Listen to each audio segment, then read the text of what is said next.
Yo les amis, j'espère que vous allez bien. On se retrouve pour le débrief de cette première demi-finale allée de Ligue des Champions. Paris contre Arsenal, ou devrais-je dire Arsenal contre Paris. Arsenal 0, Paris 1. Dans un match qui était très attendu pour moi, mais honnêtement un peu décevant, mais on va en parler plus tard. Bon, on va faire le débrief comme d'habitude. Pour les nouveaux, n'hésitez pas à liker, vous abonner, faire tout ça. J'ai hâte de parler du match, si on va pas trop parler. Mais abonnez-vous, likez la vidéo et on passe directement au débrief. Bon, Arsenal-Paris. Vu cette affiche, pour moi, ça ressemblait à une très belle affiche dès les tirages. Dès que les deux se sont qualifiés, moi je me suis dit ça allait être une très belle affiche. On a une équipe de Paris qui allait d'être revitalisée depuis le début de l'année, depuis le début de l'année 2025 en tout cas. On a une équipe de Paris qui avait l'air de marcher sur l'eau littéralement jusqu'à la défaite contre Aston Villa. Et par la suite la défaite contre Nice, mais d'après moi la défaite contre Nice ce n'est pas quelque chose qui doit être pris au sérieux, bien que ce n'est que Nice et ça enlève une saison invincible à Paris, ce n'est pas une défaite qui devait être prise au sérieux. Et de l'autre côté tu as une équipe d'Arsenal qui comme d'habitude sort deuxième, mais ils sont arrivés, ils ont tapé un Real Madrid qui n'est pas le Real Madrid le plus fort peut-être, mais ça reste quand même le Real. Ils les ont tapés à domicile et à l'extérieur. Et moi je m'attendais à des étincelles dans ce match. Est-ce qu'on a eu des étincelles? Absolument pas. Je veux le dire avant même de commencer le débrief. Le match-ci, pour un fan neutre comme moi, je m'attends à voir des buts, je m'attends à voir des parades, mais des parades sur des frappes qui partent dans les lucarnes. Je n'ai pas eu ça, mais j'ai quand même eu un match acceptable. On entre dans le match avec une équipe de Paris qui, comme d'habitude, te met la pression à 11. Et quand tu vois ce genre de match-ci, tu commences à regarder les autres équipes qui sont déjà éliminées comme le Real, comme le Bayern, comme City. Et tu comprends juste qu'ils ne sont pas au niveau. Le niveau de pressing qu'il y avait à l'entrée de ce match était incroyable des deux côtés. Sauf que Arsenal avait l'air plus de mettre un demi-pressing en place. Il n'avait pas l'air de vouloir fully commit au pressing. Et le problème dans ça, c'est quoi? C'est que si tu mets juste le pressing à moitié, non seulement les joueurs de derrière auront la place pour voir devant, mais quand tu as un Ousmane Dembélé en buteur qui décroche pour prendre le ballon au milieu de terrain, c'est très très dangereux. Ousmane Dembélé qui décroche à la deuxième minute, il prend le ballon du milieu du stade et il commence à avancer. Il trouve les espaces, il trouve Kvaratskhelia à gauche. Le temps qu'on double Kvaratskhelia, ils oublient complètement Ousmane Dembélé parce que le joueur qui barrait Dembélé, c'est lui qui vient jouer le double sur Kvaratskhelia. Entre temps, tu as les autres joueurs qui entrent dans la surface, qui occupent les DC. Le football est magnifique. Quand tu vois une équipe qui est bien coachée, ça fait plaisir. Ça fait plaisir de regarder une équipe qui est bien coachée. Les défenseurs, les autres joueurs entrent dans la surface pour occuper les DC. Le joueur qui est sur Dembélé, il oublie Dembélé, il part doubler Kvaratskhelia. Dembélé se retrouve libre comme là à l'entrée de la surface. Passe de Kvaratskhelia, but de Paris, 4 minutes de jeu. Le temps est donné pour le match. C'est le genre de match qu'on voulait voir. C'est au genre de match qu'on s'attendait. Vu l'équipe de Paris ici, on s'attendait à un début comme ça de Paris avec plein de pression. Vu le match qu'ils ont aussi fait contre Liverpool. Très bon début de match de Paris. Par la suite, ça ne s'est pas calmé. Les 30 premières minutes, tu avais vraiment une équipe de Paris qui mettait mes pressions sur pression contre Arsenal. Arsenal qui n'arrivait pas à ressortir le ballon parce que le pressing des Parisiens était bon. Il n'avait pas l'air d'être à l'extérieur. Un peu seulement, mais un peu à l'image du match contre Liverpool au match retour. Tu as une équipe de Paris qui est bien structurée défensivement, qui met bien la pression, qui ressort les ballons. C'était le match aller ou le match retour? Le match aller. C'est le match aller où Paris a vraiment dominé. Tu as une équipe de Paris qui est bien structurée devant. Ils mettent de la pression tous ensemble. Ils te forcent à dégager. Et quand tu dégages, ils récupèrent les ballons et ils essayent de te faire mal. Combien de fois on a vu Désiré Doué essayer de dribbler, Hakimi essayer de pénétrer dans la surface, Dembélé essayer de faire les gestes, Kvaratskhelia il se faisait doubler, tripler. Il a même failli avoir un penalty sur Kvaratskhelia. Est-ce que c'était penalty? Est-ce que c'était pas penalty? C'est compliqué. C'est compliqué, tu me mets dans le stade, honnêtement, moi je vais siffler penalty. Il était en 1v3, il a réussi à traverser les 3 joueurs. Et moi je crois que s'il n'y avait pas la main là, il allait au moins pouvoir frapper le ballon. Honnêtement, moi je crois qu'il y a penalty sur Kvaratskhelia. Maintenant, c'est à vous de me dire en commentaire si vous pensez qu'il y avait penalty ou pas. Mais en gros, tu as une équipe de Paris qui met pression sur pression. Tu as un David Raya qui te sort mais de magnifiques arrêts en début de match. Certes, ce n'est pas les 10 arrêts que Alisson a fait contre Paris, mais les 2-3 arrêts là quand tu es mené 1-0, mais ça vaut tellement cher. Les arrêts de David Raya qui étaient magnifiques, toujours on point. Et par moment, il y avait les joueurs de Paris qui se retrouvaient hors jeu. Mais en général, Arsenal a bien tenu les minutes après lesquelles ils ont encaissé. Après avoir encaissé, désolé si je bégaye un peu, mais après avoir encaissé, Arsenal qui a quand même bien tenu, malgré le fait que Paris mettait une pression incroyable. Je dis toujours que pour gagner ce genre de match, pour gagner la Ligue des Champions, il faut 11 bons joueurs sur le stade. Et on va en venir aux côtés de Paris, mais il faut 11 bons joueurs sur le stade. Et aujourd'hui, Arsenal avait simplement 11 bons joueurs joueurs offensivement comme défensivement sur le stade. Après la 30e minute, les nerfs se sont un peu calmés. Après la 30e minute, Arsenal était un peu plus relâché. Après la 30e minute, les Parisiens se sont rendus compte que, les gars, on n'est pas à domicile. On n'est pas à domicile parce que quand tu regardes les derniers matchs de Paris, le match contre Liverpool, ils ont dominé le match à domicile, mais comme pas permis. C'est là que Alisson a sorti sa performance d'homme du match. Le match contre Aston Villa, ils ont gagné confortablement à domicile. Brest, n'en parlons même pas. Et dans ce match-ci, certes, ils attaquent avec la même grinta, mais ils ne sont pas à domicile. Et quand tu n'es pas à domicile, qu'est-ce qui va finir par se passer? Le public adverse va se réveiller, les joueurs adverses vont se réveiller, poussés par le public et tout. Surtout que Arsenal, ce n'est pas une équipe de seconde zone, like, ce n'est pas Brest, ce n'est pas ce genre d'équipe-là que Paris peut seulement venir dominer à domicile. Arsenal qui s'est réveillé, et Paris n'a pratiquement plus jamais vu la lumière du jour dans le match. Like, Arsenal qui a imposé une domination à Paris. Les joueurs de Paris priaient seulement qu'on siffle à mi-temps, mais c'est incroyable. Les joueurs de Paris priaient seulement qu'on siffle à mi-temps parce que les ressorties de balles étaient plus posées. Some way, somehow, tu as l'impression que le pressing de Paris n'est plus efficace. Tu as l'impression que le pressing de Paris n'est plus aussi organisé que c'était au début du match. Et là, tu as un Bukayo Saka, mais qui se balade sur le stade. Mais Bukayo Saka, je ne vais pas dire qu'il a mangé Nuno Mendes dans son duel homme à homme, mais en général, dans le match, le PSG là te fait un match exemplaire. Bukayo Saka te sort le match auquel on s'attendait qu'il allait avoir. Le problème dans l'attaque d'Arsenal, c'est que déjà tu manques de taille. Tu manques Merino devant, qui est devenu ton joueur sur lequel tu peux te reposer pour les centres tête et tout. Il est toujours bien placé, il est toujours en avance. S'il avance trop, tu te mets en danger derrière au cas où il y a contre-attaque. Donc déjà, tu manques ce point focal là en attaque. Et de deux, quand tu as les milieux qui ne font que monter, like, tu as un Declan Rice hyper offensif, tu as un Merino qui essaye d'entrer dans la surface pour combler le déficit de taille, et tu n'es pas non plus une équipe de vitesse, like Arsenal, on les connaît, ils aiment bien poser le pied sur le ballon, chercher les espaces. Bukayo Saka va dribbler 1, 2, 3, il va essayer de centrer ou bien il va essayer d'enrouler. C'est pratiquement comme ça qu'il joue. Quand tu n'as pas ce genre d'atout-là, like, ça te met en danger et ça limite aussi tes options offensives. Like Arsenal qui n'avait pas trop d'options offensives, d'après moi, leurs meilleures occasions se sont créées quand ils réussissaient à casser le pressing de Paris et attaquer directement. Mais quand Paris essayait de reculer, essayait d'absorber la pression, Arsenal qui ne trouvait pas vraiment les opportunités pour essayer de marquer. Arsenal a quand même fait un bon job de casser la défense de Paris 1, 2, 3 fois.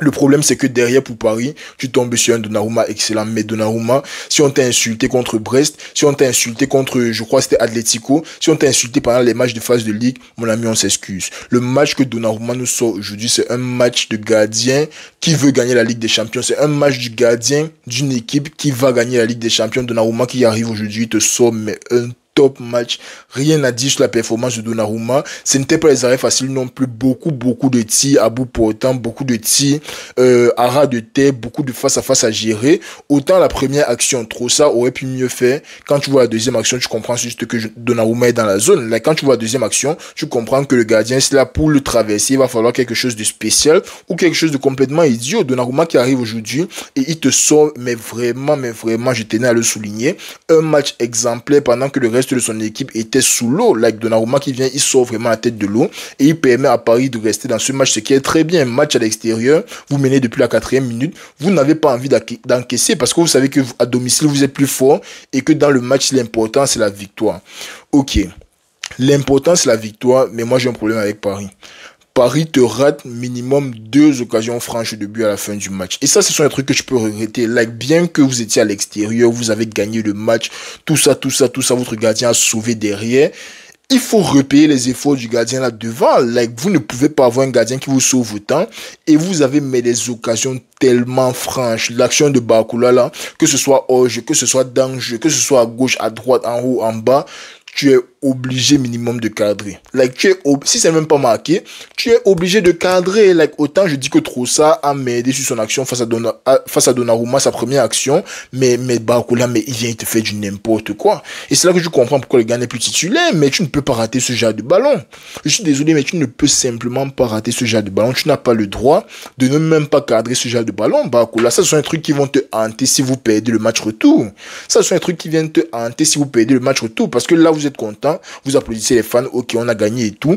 On ne rate pas le genre là. Et Gonzalo Ramos, mais Gonzalo Ramos, n'en parlons même pas. Le gars l'a fait quoi au PSG? Gonzalo Ramos fait quoi au PSG? Je n'ai jamais entendu quelque chose de positif sur Gonzalo Ramos. Si tu entends que Gonzalo Ramos a fait quelque chose de positif, Paris a gagné 6-0. C'est incroyable. Gonzalo Ramos, tout un buteur. Le contrôle est magnifique. Il est posé. Saliba est de l'autre côté du stade, face à face avec le gardien. J'ai failli croire que c'était Marquinhos. Je vous jure que je croyais que c'était Marquinhos, mais Gonzalo Ramos, c'est pourri. Mais Gonzalo Ramos s'est jeté à la poubelle. Donc les fans de Paris vont venir me dire quoi? Que je vais accepter que Gonzalo Ramos c'est un buteur qui mérite de jouer au PSG. Il n'y a rien à dire.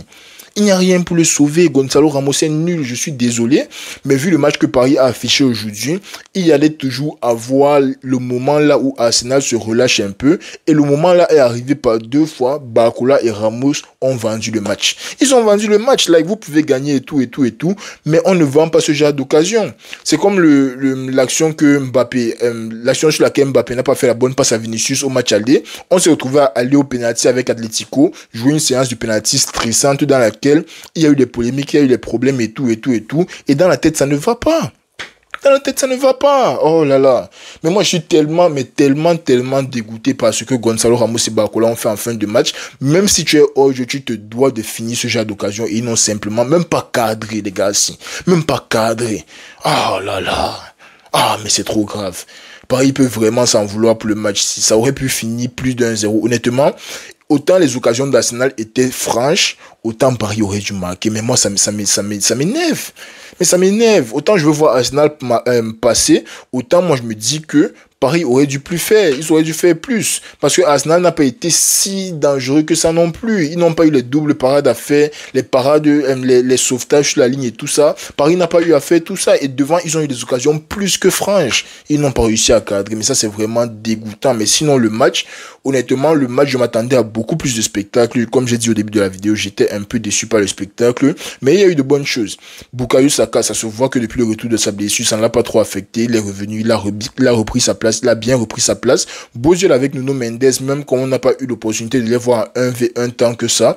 On connaît maintenant dans le football, tu es un peu fort. On vient, on jette 3 joueurs sur toi, on te balance 3 joueurs, on te dit que joue ton meilleur football. Et malgré ça, Saka a quand même réussi à créer les occasions. Donc c'est pour te dire à quel point le petit est fort. Martin Odegaard, dans les transitions, dans les connexions, dans l'attaque, dans le positionnement pour toujours donner une option offensive à son équipe. Il était toujours bien placé. Le seul problème, comme j'ai dit, c'est que Merino partait de beaucoup trop loin pour pouvoir poser un danger devant. J'espère vraiment que Thomas Partey sera de retour au match retour pour qu'on puisse avoir une équipe d'Arsenal beaucoup plus équilibrée, une équipe d'Arsenal qui, même s'ils sont mis sous pression, leur ressortie de balle ont un certain objectif. Parce que quand tu joues avec Trossard en buteur, tu dégages le ballon, Trossard ne va jamais aller te gagner un duel aérien. Sauf s'il y a une erreur de Pacho ou bien de Marquinhos, Trossard ne va jamais te gagner un de ces ballons-là. Donc, j'espère vraiment que l'équipe d'Arsenal, si ils vont récupérer Thomas Partey au match retour pour se remettre à 100% et jouer le match. Si maintenant, côté parisien, j'ai bien aimé le match. Hakimi, mais il est trop fort. Mais Hakimi est beaucoup trop fort. Attends, avant de parler d'Hakimi. Avant de parler d'Hakimi. Parce que si Donnarumma c'est l'homme du match côté parisien, mon ami, mais William Saliba c'est un guerrier.